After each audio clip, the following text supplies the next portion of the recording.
Eder. Mech. Pallister. La vicenda legata alla morte di Liliana Resinovic, la 63enne scomparsa da casa il 14 dicembre 2021 e ritrovata cadavere 22 giorni dopo, il 5 gennaio 2022.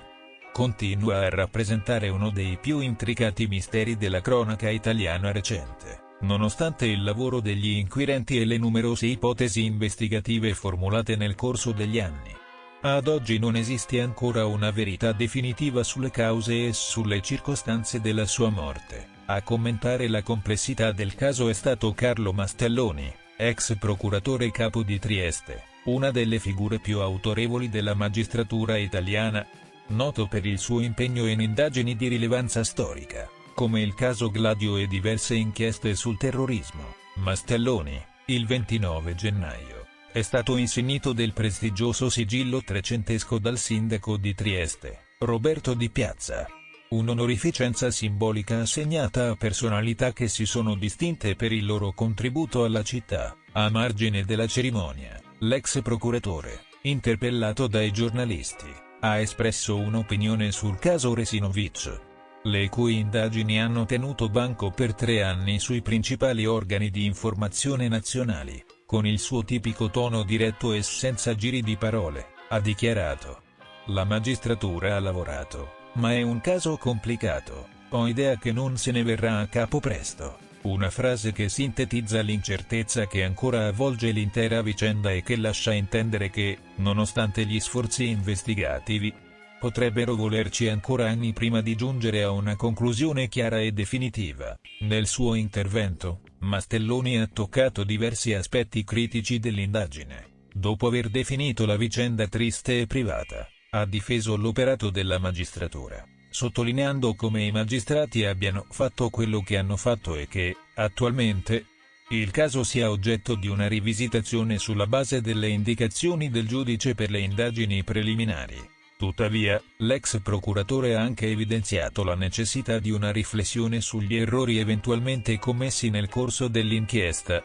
Bisogna vedere quali sono le risultanze, quali errori sono stati fatti. Un'affermazione che apre un interrogativo cruciale. Ci sono stati passi falsi nelle indagini che hanno rallentato l'accertamento della verità? Sono stati trascurati dettagli importanti che avrebbero potuto indirizzare l'inchiesta su una strada più chiara fin dall'inizio? Secondo Mastelloni, oltre agli errori investigativi, un altro nodo critico è rappresentato dai vuoti a livello scientifico. Bisogna capire quali vuoti non sono stati riempiti a livello scientifico. La scienza forense, con le sue analisi sui reperti, sui tessuti e sugli eventuali segni di violenza, avrebbe potuto fornire risposte decisive, ma il tempo trascorso potrebbe aver compromesso la possibilità di ottenere dati certi. L'ex procuratore avanza il timore che, col passare degli anni, alcuni elementi non evaporano del tutto, ma lasciando intendere che il degrado delle prove potrebbe rendere ancora più difficile la risoluzione del caso. Uno degli aspetti più controversi del caso è stato il dibattito sulla causa della morte di Liliana Resinovic. Inizialmente, si è parlato di suicidio, ipotesi basata su alcune circostanze del ritrovamento del corpo. Tuttavia, nel tempo, sono emersi nuovi elementi che hanno alimentato la pista dell'omicidio. Secondo Mastelloni, l'evoluzione delle indagini ha portato alla luce segni e dettagli che hanno spinto gli inquirenti a considerare un'azione violenta. Si parla di suicidio, poi è montata la questione dell'omicidio, con dei segni attraverso l'indagine scientifica e consulenze, ha spiegato l'ex procuratore, lasciando intendere che gli sviluppi successivi alle prime analisi hanno complicato ulteriormente il quadro. Il giallo si è infittito anche per la presenza di figure ambigue attorno alla vittima.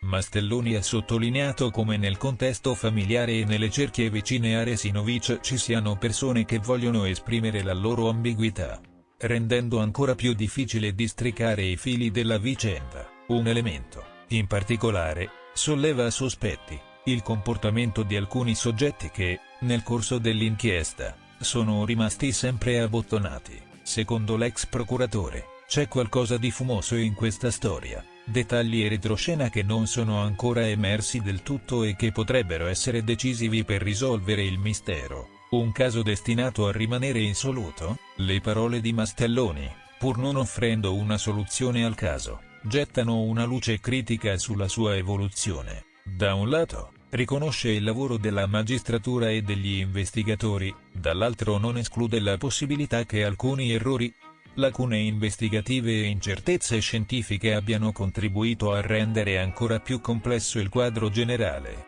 L'idea che non se ne verrà a capo presto non è solo una constatazione sullo stato attuale delle indagini, ma anche un'amara riflessione su quanto sia difficile, a distanza di anni, ricostruire con certezza gli ultimi momenti di vita di una persona e stabilire, senza margine di dubbio, cosa sia realmente accaduto. Il caso di Liliana Resinovic resta un enigma irrisolto, sospeso tra ipotesi, sospetti e interrogativi ancora aperti. E mentre la giustizia prosegue il suo cammino nella speranza di trovare risposte, la sensazione è che il mistero sia destinato a rimanere avvolto nell'ombra ancora a lungo.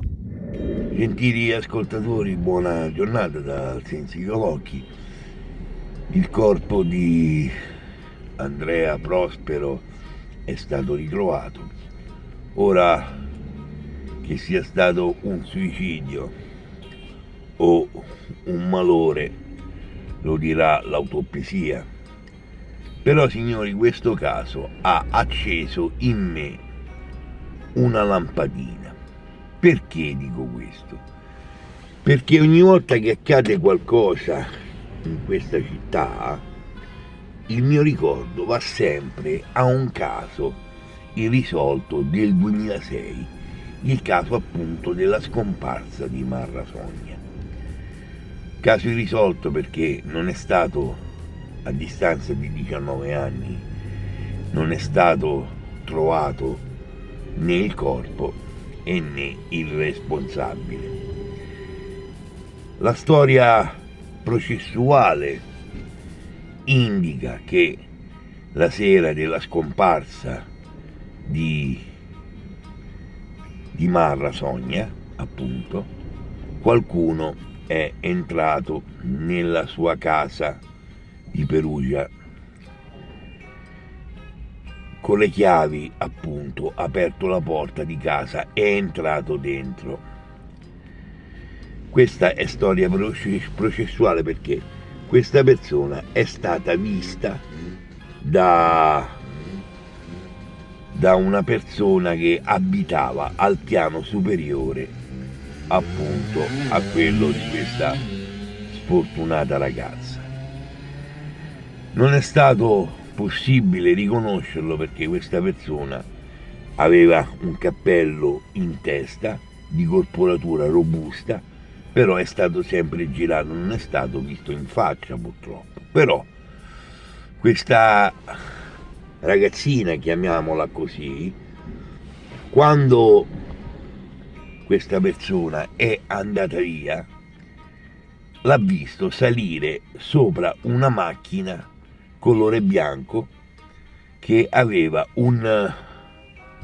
il cofano abbastanza spazioso. Ecco, il cofano che potrebbe sicuramente essere servito per trasportare il corpo di Marra Sogna da qualche parte.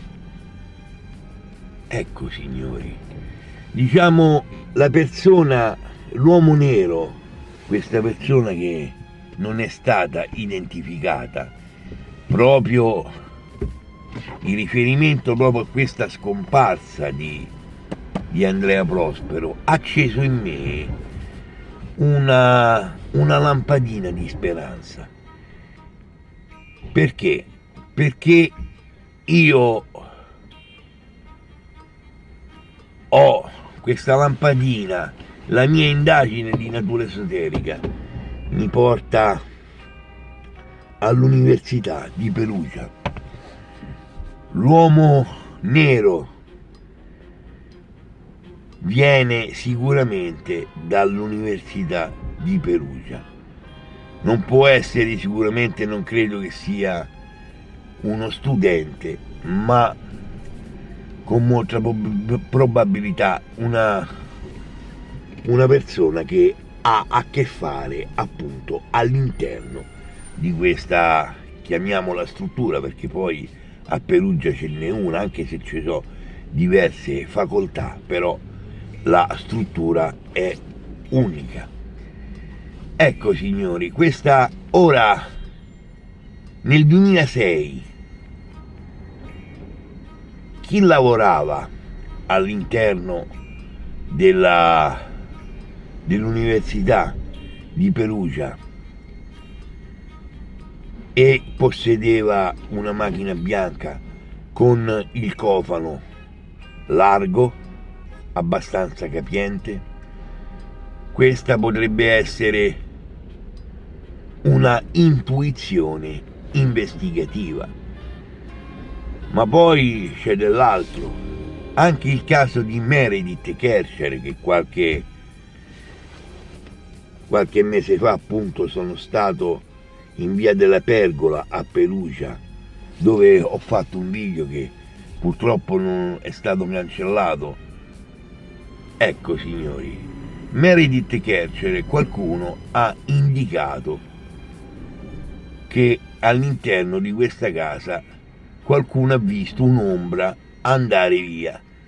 Non vorrei che anche il caso di Meredith Kercher sia ricollegabile a questo uomo nero, perché signori, parliamoci chiaro, Sollecito e la Knox sono stati assolti per non aver commesso il fatto, però l'accusa era che avevano in 3, però 2 sono stati assolti e poi Rudy è l'unico che è stato condannato. Ma ora a questo punto io mi faccio una domanda: ma siamo sicuri che il caso di Meredith Kercher sia stato risolto con l'arresto e la condanna di Rudy Keke?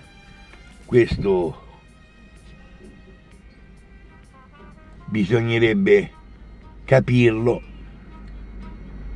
Però signori, io un assassino, una persona pericolosissima a quei tempi stava all'interno appunto dell'Università di Perugia. Di nuovo amici, un buon proseguimento di giornata a voi tutti dal Sensitivo Alocchi di Civitavecchia. Ehi, non dimenticare di iscriverti a questo canale.